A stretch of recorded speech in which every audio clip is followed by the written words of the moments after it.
Login accepted.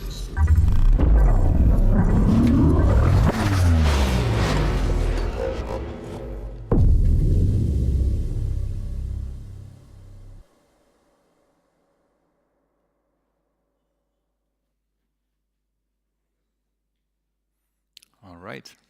I like this intro a lot because it just is a nice introduction for hacking. That's what we're going to do. So, dzień dobry, good morning. Don't worry, that was about all my Polish I can say. So, yeah, I'm very happy that we can have the session about Quarkus. So it's going to be a nice, interesting start into the day with some live coding. So don't worry, you don't have to do any morning sports, but you can watch me doing some waking up exercise for coding. And this session is about why you should be interested in Quarkus and maybe why Quarkus might be an interesting technology for you to use for your next project. So that's the title, why you should use Quarkus for your next project. About myself, my name is Sebastian. I'm originally from Munich, Germany, and I work a lot with Java, a lot of Java titles involved here. Now I'm self-employed. I do a lot of things with consultation. I help clients. Actually, all of my projects right now are Quarkus projects, so this is also about this technology. You will see I will tell you a lot of reasons why to use it, but all of them are backed by the project experience. Also see a lot of Java titles there involved, so I'm very happy that we can do an interesting coding session about Quarkus. So let me ask you first, who of you has used Quarkus before, either in a project or tried it out? Hands up. Okay, a few of you. So who of you has never used it before, just interested, or maybe you found some room and it was cozy here and you sat down in the morning? Okay, perfect. Who of you is using Spring? Maybe, okay, I love Spring developers, good, I have something for you. Perfect, yeah, that's interesting to begin with, so I will tell you hopefully some compelling reasons why you should use Quarkus. If we go to the website quarkus.io, it says something about supersonic subatomic Java and what that means. And here it says a Kubernetes native Java stack tailored for hotspot and Graal VM and so on and so forth. So it looks like a lot of fancy words and a lot of interesting things here. It talks about performance. But basically, first of all, I want to talk about Quarkus just from an enterprise Java perspective, because it's a very interesting enterprise Java technology.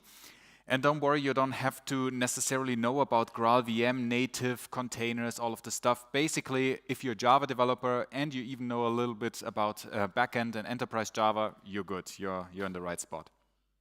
Okay, so to start out with, why you should use Quarkus, first of all, and this is probably for developers, the most compelling reason is the outstanding developer experience and fast turnaround times. What do I mean by that? Those of you who tried out Quarkus before has probably used at least this development mode and have tried a few things, just with live coding and hacking. And that's basically what we're going to do. So I have this project that is called Quarkus Playground that, of course, you can get on GitHub. But yeah, that's that. I use the recent Quarkus version, Java, in this case 17. You can also use 21. Doesn't really matter.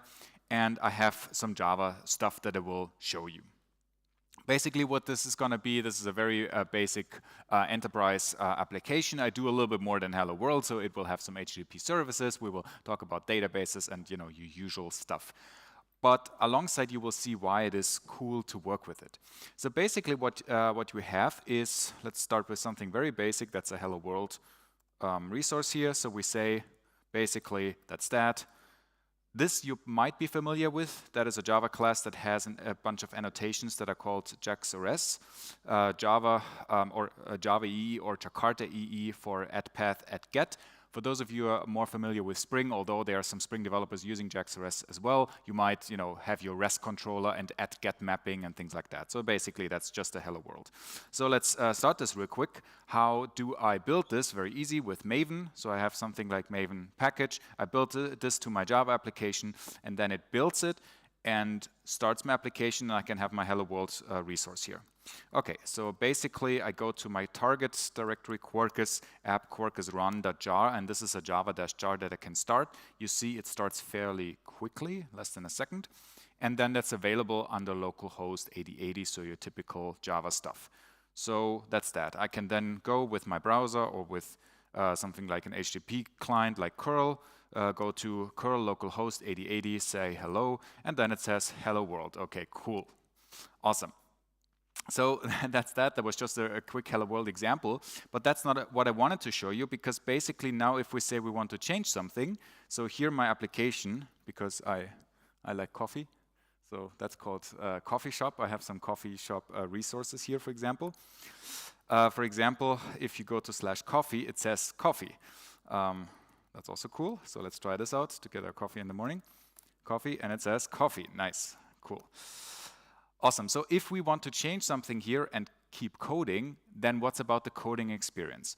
Now, if we change something here, for example, say, okay, I want to change this response to something else, coffee, exclamation mark, then what do I need to do? Usually, I need to rebuild everything and restart my application. And depending on, the state of a project, this might take something from a few seconds to, I don't know, half an hour, right, to restart your application. The good thing about Quarkus, and I'm pretty sure you've seen this if you tried out Quarkus, is it comes with the so-called Quarkus development mode, Quarkus:dev. What is this? This is a Maven plugin that typically you use. I will talk about the whole build generation time in a second as well. But basically what it does, Quarkus:dev, this starts the dev goal of this Maven phase, or the dev mode. That then starts the application, also localhost 8080 here, and I can still access it. And now it says coffee exclamation mark, but it also, I'm pretty sure you've seen this, has the connection to the code. And not just that, this dev mode is actually very powerful, which we will see in a second. So now if I change something to coffee question mark, all I have to do is to re-invoke that request. The first one takes a tiny bit longer, and then I can see here actually it detected some changes in this class, and it tells you here in this output, okay, yada, yada, yada, I need to restart this, and in less than a second, it reloaded your whole application.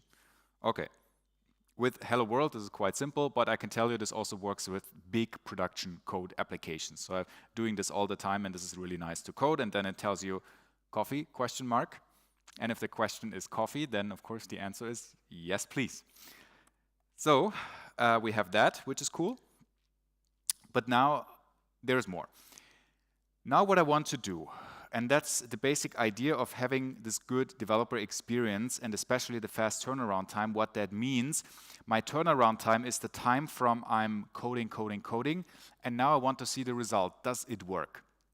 And does it work can mean I re-invoke my HTTP endpoint, or I refresh my website, or I rerun my test. I want to get the feedback as a developer, does it work, yes or no? Okay.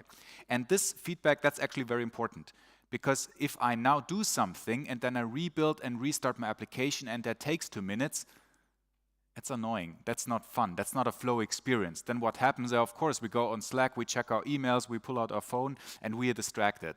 And that's not good. We need to avoid this. And in order to have a good developer experience, it's paramount to say that we can say, okay, I changed something in my code, I re-invoke this again, and I see the result.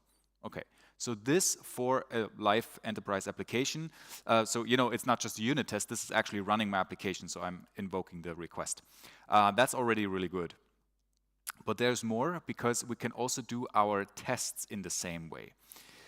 So that's kind of cool. If I say I have a test here, for example, my coffee shop test, that is, well, a very basic JUnit test, but you get the idea. I can start this in my IDE, and it takes a few moments to wake up, and then it will tell you, oh, that's small. Well, basically, it will tell you test failed because it's now coffee, dot, and not coffee. You can do the same thing in your dev mode, which is really cool. If I say O for toggle out the test output, and R for resume testing. So this is a little bit like a console. You can press some keys here and it will do stuff. And then what it will do, it will run your test. So it will run all of your unit tests here, and it tells you, of course, that test failed because you just changed the response here. I need to update my test, and then I need to run this again, and now it's green. But the cool thing was how quickly this actually ran. I can run my tests again, and oops, wrong key. I can run my test again, run it again, run it again. You see the output, how quickly that works. You hear my key press, so that's pretty much instant feedback. And this works not only with the unit tests, but also with all sorts of tests that you have. So here, for example, I have another test class that is called Coffee Smoke IT. This is a so-called smoke test. that just sees if the system is up and running. So for example, it will go with an HTTP client, connect to my system here, localhost 8080/coffee, make a request and see if the response equals coffee. So if I run this test, for example, in my IDE, then I also expect this to fail. Why? Because the response is now coffee dot and not coffee, right? So it's basically a very basic quote-unquote system test. It connects to my application, takes the usual route that the user would use, the HTTP endpoint, connects to it, says, oh, what is your response? Is your response valid for the application where it runs? Let me fix the test now, run this again. You see, maybe you saw it. Now I'm pressing the key now. And then your IDE is pretty fast, but this development mode is even nicer if you want a really fast feedback, because here, it's probably too small to read for you. It says only half a second, 500 milliseconds it took to execute the test, but actually the turnaround time was longer because I pressed the key and it was spinning and doing some stuff and compiling your classes. The good news is your Quarkus dev mode can do this faster. So how do you run these ITs? Maybe you know about this convention. What is this IT? IT stands for integration test, and that's actually a Maven convention. If you build your project, it doesn't execute the test because the Maven Surefire plugin, that's not Quarkus, that's basic Maven stuff. The Maven Surefire plugin does only run your test, T-E-S-T classes, but not the IT classes. In order to run them, you can actually say, and Quarkus dev does the same because it follows the Maven conventions. You can say, okay, Quarkus test exclude pattern, which is per default, I think, set to something like this. You can set this to empty. And then, if you run the test, it will run all of the tests, including your integration tests. So that's kind of cool, because then you can get an even faster, feedback, faster response. If I now press this again, then it tells me, okay, cool, now I'm running two tests, the IT and my coffee shop test, and I'm running it again. And now, again, this sounds very basic and very simple, but if you think about it, that is a sort of development experience that you want. Why? Because now I'm coding in my app, coding. I go to my coffee shop here, I change something. Now I change my production code. So what do? I want to re-invoke the test. Maybe at first a unit test, code level test. I have some basic algorithms that I test here. And I can go over there, and it actually automatically will re-evaluate this and tell me, okay, first of all, your unit test is failing. Okay, because it expected this. Okay, cool. Let me fix that real quick. Let me go over there. I rerun it again. And oh, also the IT is failing. Why? Because it's now connecting to the application that now has been restarted real quick. So you see, my application says exclamation mark again. And now I can fix my IT as well. And the cool thing is, while I did this, I was just, typing the whole time, typing or talking, so I don't need to wait. So I didn't need to say, okay, rebuild the application, wait half an hour until the whole thing is deployed, and this works quite quickly. So that's a really nice experience. And again, this is just a very basic Hello World example, what I was just showing, but the same thing is true for a real, a real world application. So the real use case if you have many test code classes. Because the cool thing is about, for example, JUnit, it runs really quickly. If you have tests like this, you can have literally hundreds of tests and it will run in a few milliseconds. If you don't do a lot of stuff within its time, and if you're interested, we can talk about the whole topic of testing. That's a bigger topic in itself, and maybe you use things like test containers or Spring context tests or Quarkus tests. And I will tell you why I'm not the biggest fan of that, and that's actually one of the reasons here. If you want fast feedback and to be able to restart and reload everything real quickly, then that's a better way. With this, you can get really fast feedback. So basically, what Quarkus Dev does here for you, it can run your tests. It has a notation of the typical, surefire fail-safe test, so where you say what is an integration test or not. But there's even more, especially in the recent, like since last year or so, recent Quarkus versions. They invoke this even more. So now you can do a lot of stuff. I don't know if you know this, but this Quarkus Dev even has a terminal. If you press : I'm here in a terminal inside my Quarkus dev mode.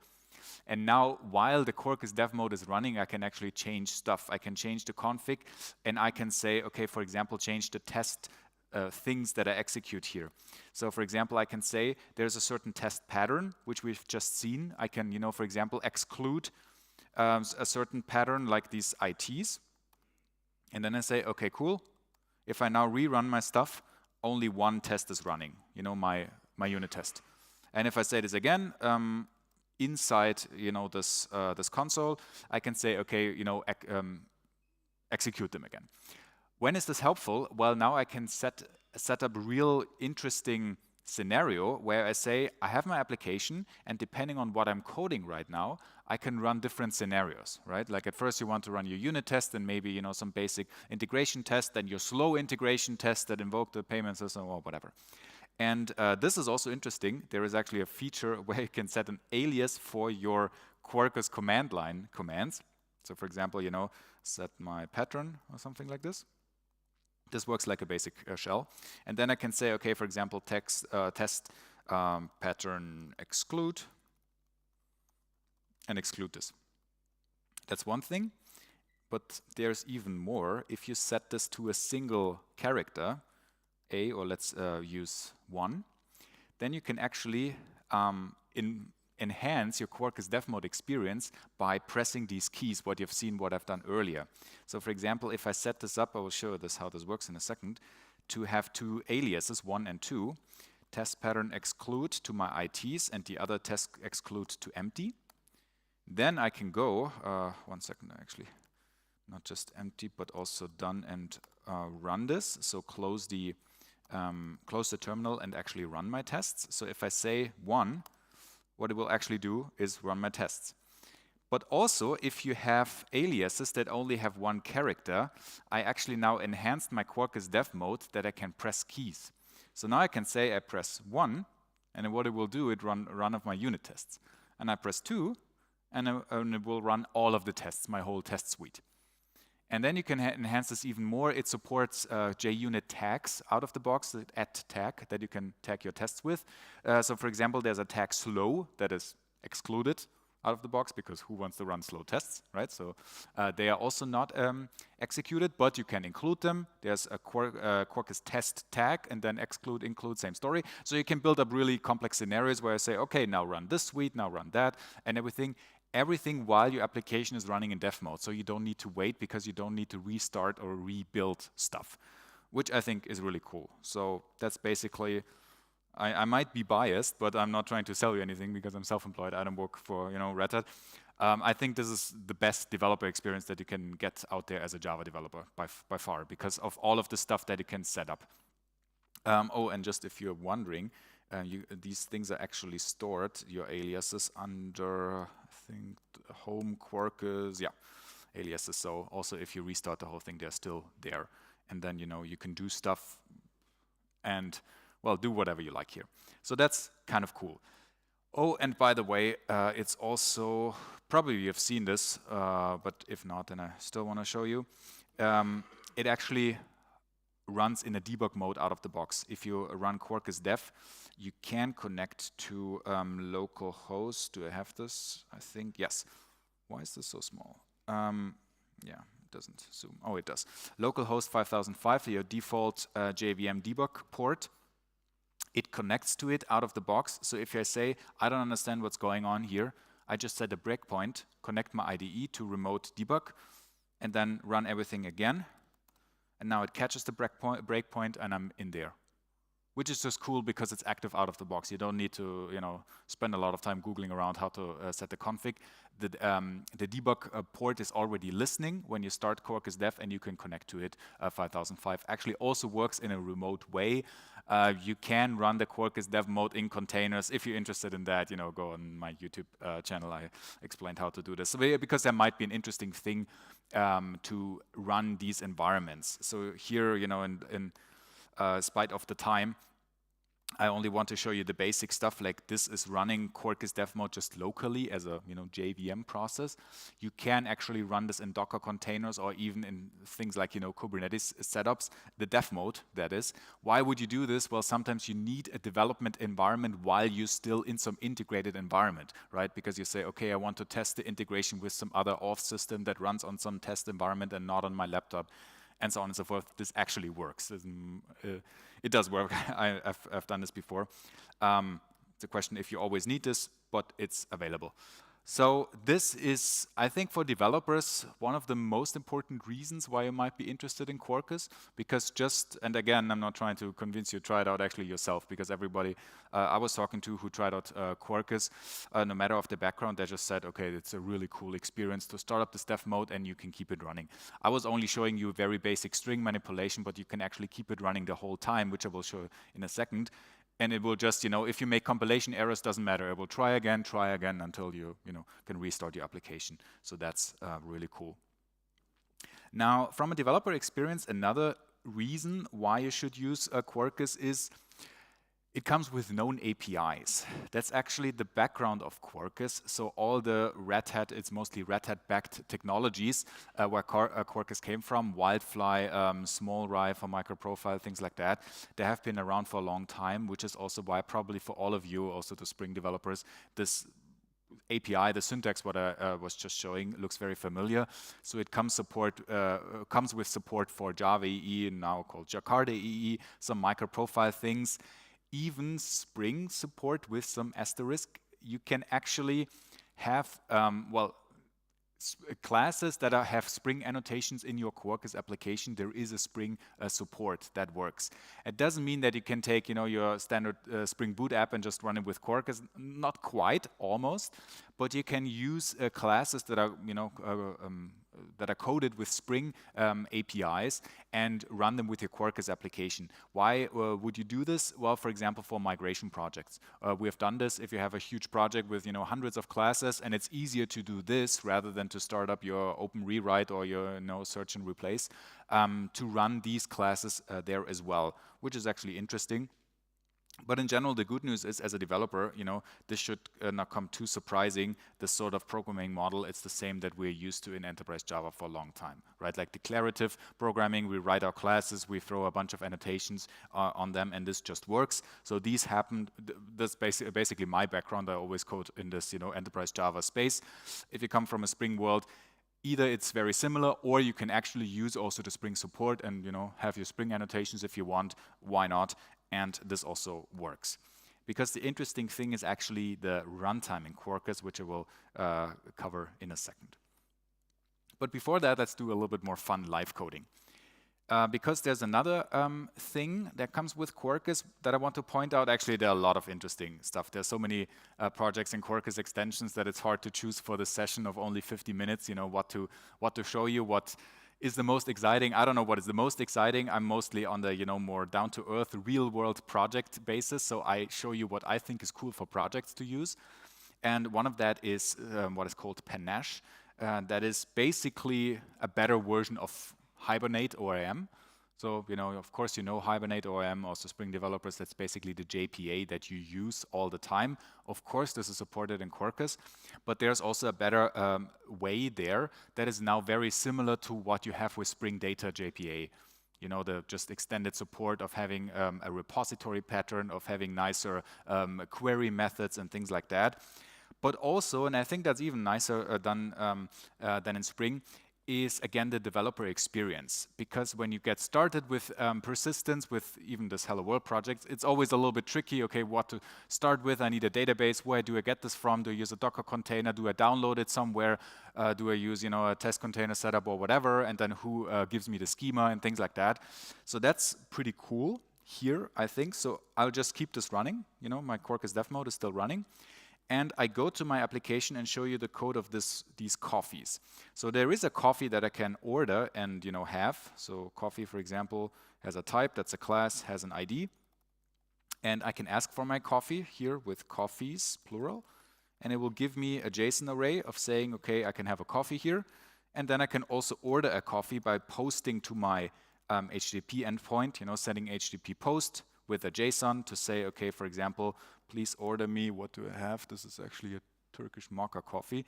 Either you can order this or you can order an espresso down there. There's actually really good coffee stands in the first and second floor that I always appreciate highly. I mean, serious, it's always nice when you have conference sponsors who give out, a nice barista stand and who give you coffee. So you should definitely try this if you're a coffee person. And you can then ask for a cappuccino or an espresso. And what I did, I just posted a coffee here that then is in my application. So that's a very basic HTTP endpoint. Again, if you want to have a closer look at the code, it's on GitHub. Share this at the end. And then you can go there and say, okay, now I have one coffee in the system, or let's order another one. Let's order cappuccino. And then I have 2 coffees in my system here that I interact with using the REST API. Okay, that's easy. But as you've seen in the code, that's only in memory, which is boring because if I restart everything, my coffee is gone. So let's make this persistent. My application is still running, I just keep coding. First of all, what do I need to do? I need to add some dependency because Quarkus works in this way very similar that Spring Boot does, not quite as the application server way does, because in your application server, typically what you have one provided dependency, like the Jakarta API everything or microprofile everything, and then your application server has the implementation. Here you actually build the implementation inside. Okay, let's do this. We have something like Quarkus Hibernate ORM Panache. That's the way to go. And the second one is the actual database. That's Quarkus. I think the name is JDBC Postgres I want to use. Okay. So I add 2 dependencies. The first one is Hibernate with all of my Hibernate JPA APIs, and the second one is the driver for my Postgres database because I want to use Postgres. So first of all, the cool thing is the dev mode keeps running and it actually detects the changes in your POM XML and it will even download the dependencies for you. You don't have to do anything, it keeps running, you don't have to restart it, it just works. And it even tells you, hey, by the way, you wanted a database and you didn't configure one. So here is one for you. It will, okay, I hope this works with the conference Wi-Fi, download a database for you. And now I have a database. Why is this so small? Which runs as a Docker container because this used, that was my test before, we don't need this, because it used test containers to, this was just started, to start a Postgres database. So I didn't do anything, it was just says, okay, here's the database for you, cool. Now, we actually don't have to worry about this for now. Now I just say, I keep coding. What did I just do? I just changed my POM XML, I added a dependency. And next thing I do, I say, I want to have my entity, pretty sure you know about this, add, let me change my IDE, add entity, for adding my domain entity for here my coffee, right? That's your JPA stuff. That's just in JPA entity, nothing else. I say entity, I call the table, hello, bless you. I call the table name coffees, for example. And I say this is gonna be an ID, right? Because we need an ID with a generated value. And my string type is just a string, and that's it. Okay. So that is basically a JPA entity. Does it matter that this is a public property? No, it doesn't matter. This is just, simpler. You can, of course, have your private and your public getters and setters, the typical, entities that you have. But that's basically it. Okay, cool. Now, what does it do? Well, nothing. I can just restart my Quarkus dev mode. It doesn't actually do anything because I just annotated something.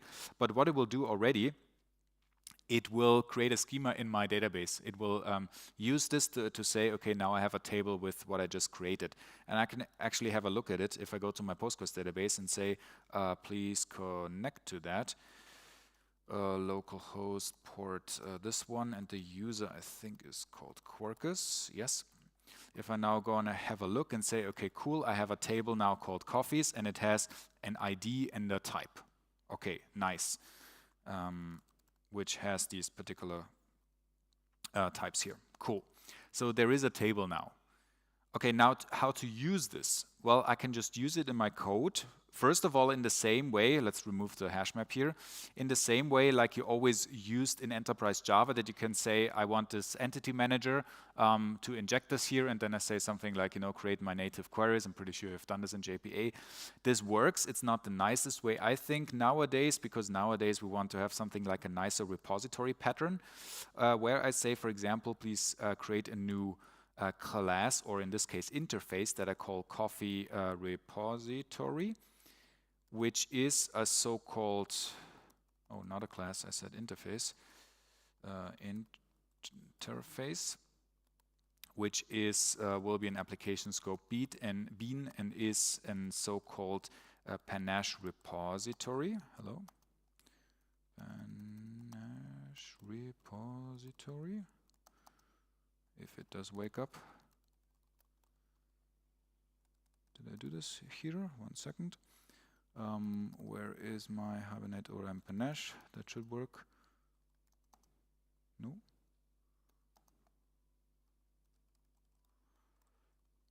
Okay, interesting. Why it doesn't have this? Because it should have.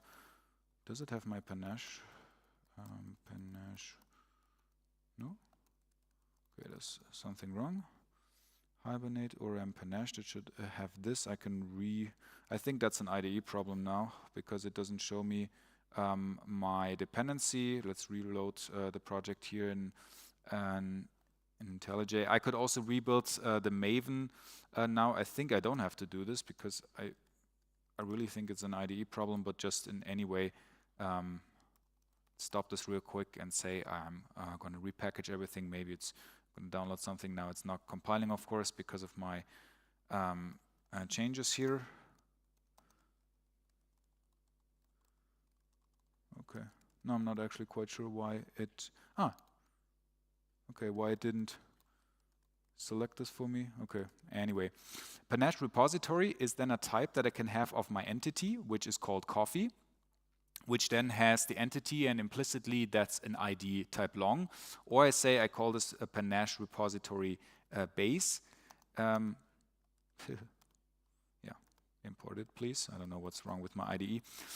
To have another type, like for example, a UID type for the ID type here. So that is that. And this, what's wrong here? No. That should just work. I don't know why my IDE is complaining, but basically that's just an interface that I have here with coffee repository. Do I need to make this a class? Not quite sure. Now I stop complaining. It shouldn't actually. I'm pretty sure it can also be an interface, but anyway, it doesn't matter. You can have this as a class or interface and then define your own methods here. Actually, usually a class makes more sense, which I will show you in a second. And then you can inject this coffee repository. And now I can do all of the things that now I had in my hash map and say, okay, return repository, find by ID, which now returns it here, which is much nicer than to say, okay, entity manager, create native query for whatever, or load by something here. With the find by ID, that's easy, but especially you will see here that for example, the list, it includes a list method. That is really nice. So I can say, okay, list this. That already gives you a list, or even something like a stream or something else. So that's kind of cool. Gives you a list. List all is the name, to list all coffee beans. And here I say, okay, add a coffee for a new type. So I say coffee. I don't need to set the ID. That's going to be a generated value. And then I say repository.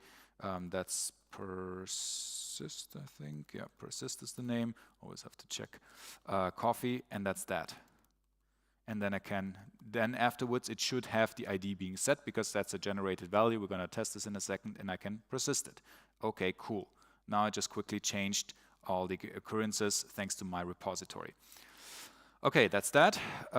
This should already then work. Let's try this again to build my application. Actually, I can call Quarkus dev. So this was just an IDE problem. I actually could have kept it running, but anyway. And then we're going to see that this works. Maven Quarkus dev can run this again. and then I can go and ask for my coffees that then, once my application is starting, should be empty, and then I can add a new coffee that hopefully should show up in my database. So you see how this works. It has my container. It now restarted my this test container. Again, if I don't want this, then I typically configure one. I will show you this in a second as well. But first, let's have this. Let's post my cappuccino again, and then it will tell me, oh, exception. Why? Maybe some of you already paid attention and can tell me why. Yes, it will tell you. You have to, of course, use transactionals. Even so nice to tell you, transaction is not active. Consider adding transactional to your method. Yes, of course. Thank you. It's still in the morning, so let's do this. I add, of course, at transactional. You probably notice at JTA API. So here I can add this, at least I need to add it to this add method, or I say, okay, all of the methods here at transactional should be transactional methods in my class. Okay, let's do this, restart real quick, and now try it again. Now it works, nice. So now I have a cappuccino created. Okay, that's a new connection. Of course, the port changed, so this is why you should then use your proper database and not just the test containers, but let's do this for now. I can log into my database again and see what's inside my coffees table, and now I see, okay, cool, I just created a cappuccino and then another espresso, and both of them should now be here, and they're there, and I can ask for them in the list. Where is my curl list? And now I have them here. Okay, cool. So that's the way how to have the database in a very simple setup. Of course, now if I want to have this a little bit more stable, I would typically go to my application properties and say something like, okay, please set up my persistence to, in this case, localhost, which would be a Postgres database. So Quarkus data source is the way to go. And then that means I actually configure this myself. Now what happens if I restart it? It will not use the test containers one because I just configured the database. So I tell you, hey, here is where to find the database, and now I cannot connect to it because, well, I actually need to start it, my database. So now if I go and say, okay, I run my database, how do I run it on a test system? Usually with something like Docker run Postgres, because why not? So if I say run database, then this will actually start my database locally. The other thing has been stopped already, so this stuff will disappear in a second. And now I have my own database. If I restart my Quarkus application, it will now use that database here because I configured it. So you see this developer experience with Panache is also really nice for persistent. You saw I didn't have to wait or do anything, like other stupid things like downloading a database or something for a long time. I basically could just keep coding all the time, which is just really nice. You code stuff, you try it again, and that's the idea how the Quarkus development mode works. Okay, but now I would love to talk about more about the stuff and show you more live coding, but our time is limited. So let's talk a little bit more about how the Quarkus building works, and then also the support, especially of containers and things like Kubernetes. So first of all, how does the building work? I will show you a little bit later, but first of all, we're going to have a look what is actually inside when we build a Quarkus application. And with Quarkus application, I mean the general normal JVM mode. Probably if you had a look at Quarkus, you heard about the whole native compilation, you heard about a Graal VM and Substrate VM, and there is actually a longer story about that, which I will briefly summarize in a second. But first of all, you can forget all of that. A Quarkus application is just a JVM application. You can run it with your standard Java. I did this in the beginning, java-jar. And my Java, that's not even OpenJDK. I use, I think it's, no, I lied. It is actually JDK. Usually I use Temurin that was called OpenJ9 in the past. That was called the IBM J9, which is also a great Java distribution. It doesn't actually matter. You can use Zulu. You can use any other JVM of your choice. It doesn't have to be Hotspot or OpenJDK. Okay, but what did I just do? I built my Quarkus application. I can do this again. And now the whole magic that happens is started by this Quarkus Maven plugin that runs at the end, here usually in the phase that is called Quarkus build. And what this does, it, well, basically does the so-called Quarkus augmentation. It looks in your code and generates everything that your application needs to run, to live. And then under target Quarkus app, your application is created. Let's go there for a second and have a look at this. So basically what I ran was Quarkus run. And you see this is tiny. This is only 600 byte actually. It's almost empty, less than a kilobyte.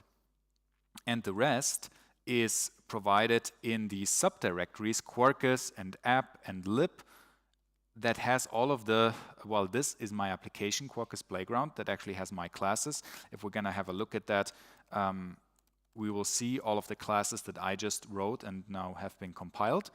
And the rest is the Quarkus libraries. Okay, why is this split up so weirdly? Why don't I do just a fat jar like, you know, Spring Boot does? Well, out of the box, that's a really nice support for containers. Why? Because of the container layers, how Docker containers or containers, OCI containers in general, work internally. Maybe you have seen this if you build containers, you know, with your Docker file and then the typical instructions that you find in your Docker file. You can say, okay, copy this, copy that, and so on and so forth. And in the beginning, I have a big base image that contains my Java that is very, you know, few hundred megabyte big. And then the rest, that is called a thin deployment artifact, comes in thin layers. And ideally, the layer that changes very often, your application code, is very small. Why is that ideal? Why? Well, because you build it many, many times. If I now say I'm gonna go and Docker build this into an image, I now use my own Docker repository because I'm gonna push this in a second.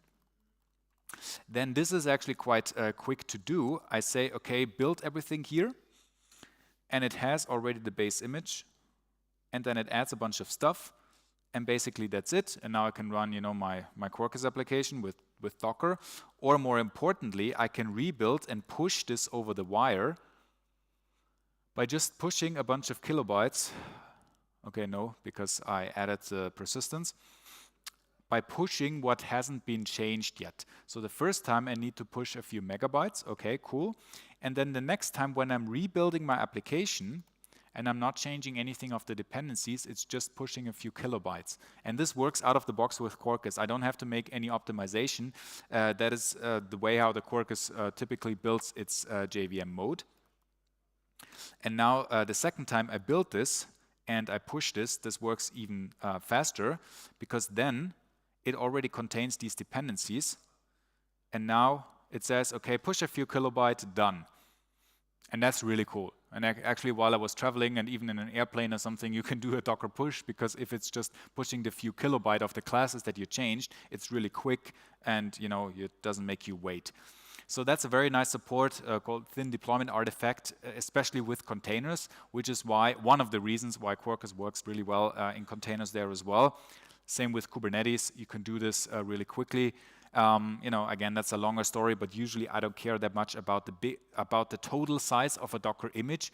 I care about what needs to be rebuilt while, you know, you're coding and while you have a new version, typically in your CI/CD build and things like that. So that's another nice reason. And let's see actually if we have quickly time for that. Another nice, that's just a cool feature I like, is the Qt templating engine. Qt stands for Quarkus templating engine. That is a templating engine. I'll show this just real quickly because I want to talk about the other stuff that I think is more important. So here I'll show you the Quarkus guides. That is always a nice resource to go to. That is a template that does not only server-side rendering of HTML, although for that it's really good and well suited. It's basically, you know, something like JSP done correctly in a modern world. So you can, for example, have a template that typically has these curly braces, so that is the layout or the syntax that Quarkus does, and it supports all sorts of templating in all sorts of text that you want. Something like, if you want to send an email and say, hello first name, something like this, that's a good way to use Quarkus Qt for. Of course, all the HTML stuff is also a good way to use Quarkus Qt for. So it integrates nicely with JAX-RS, and you can do something like an action-based MVC very nicely with server-side rendered HTML, I would show you if you had more time, or you check out the code on GitHub or some of my YouTube resources I have. So this works very nicely. It integrates, as I said, nicely in HTML. You can check out the guides here.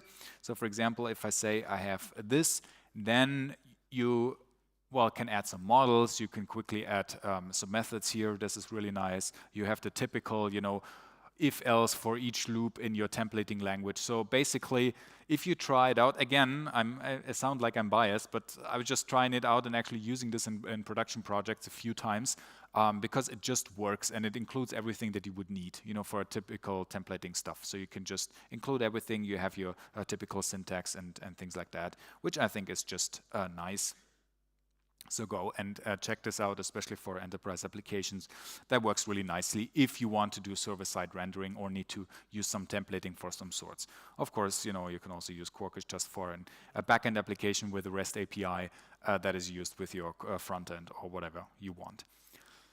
Okay, but that's a very important topic, so let's talk a little bit about this. That is basically why Quarkus is also interesting for a business perspective, and in general why a lot of, actually surprisingly many big companies are interested in Quarkus or have been interested since it came out. And that is the whole story about how Quarkus works differently and how it helps you saving money, which the business is always interested in. And especially for developers, this is super cool, right? Because Quarkus for developers is nice because of the development mode and say, this and this and this. And usually how the story goes is you go to the manager and say, hey, I know the super new technology, can we use it? And of course the answer is no, because it's a lot of risk, we need to rewrite everything, it costs money, and I don't want it just because you think it's cool. But with this, you actually have the best business argument ever. It says, hey, it saves us money. And especially you can calculate it and say, okay, what is our production workload and things like that, and what do we need to do or what do we save? And this is what I showed you in the beginning on the website. If we have a look at that, it gives you, of course, some basic numbers you have to see for your own. It always depends. You have to see for your own application. But basically, that is some comparison how you run Quarkus compared to what here is called a traditional cloud-native stack that is actually Spring Boot.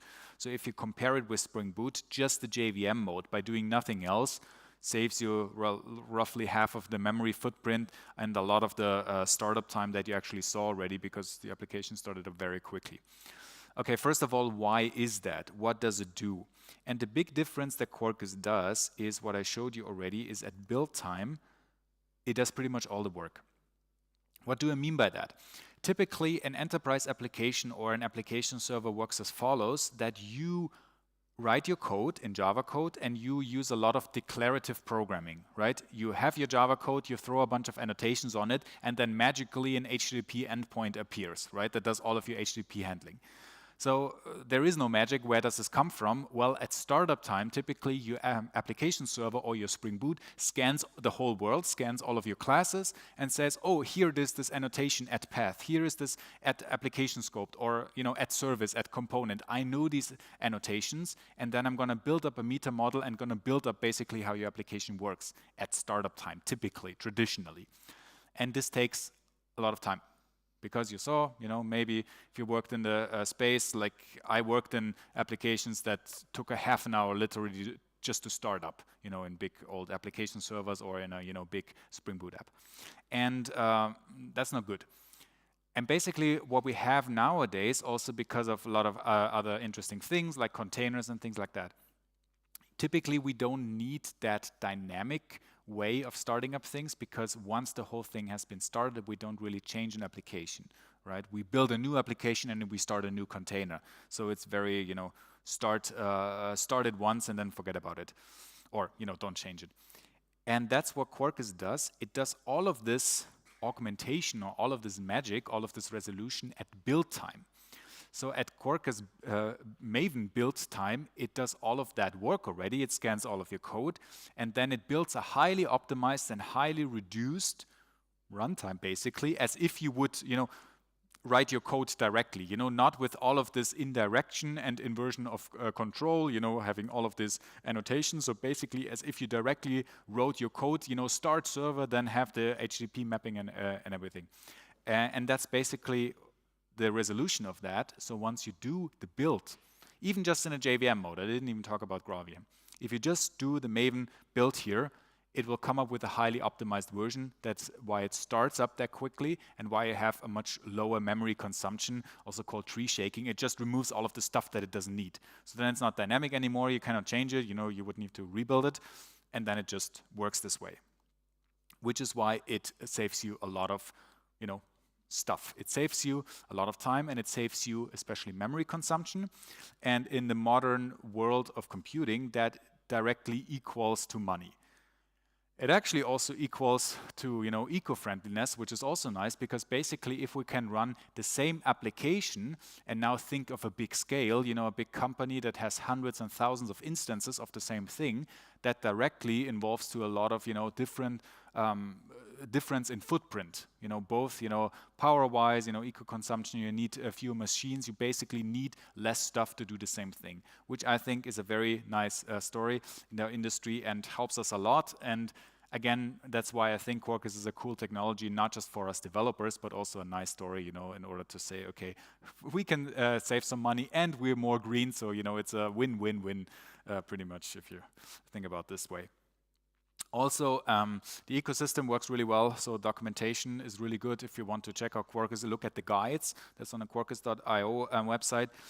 There is even support, commercial support, but also just the support if you file a GitHub issue or something like that. I can say this because I've done this many times, and was surprisingly, helpful and everything. Well, not surprisingly, they were really helpful, and that's that. Also, if you want to learn more about it, I have a lot of resources there, so you can check out the stuff I have. I even have some video courses and things that you can have, or reach out to me. So in this way, thank you very much for spending that start of the day with me. If you want to learn more about that stuff, check these resources, and thank you.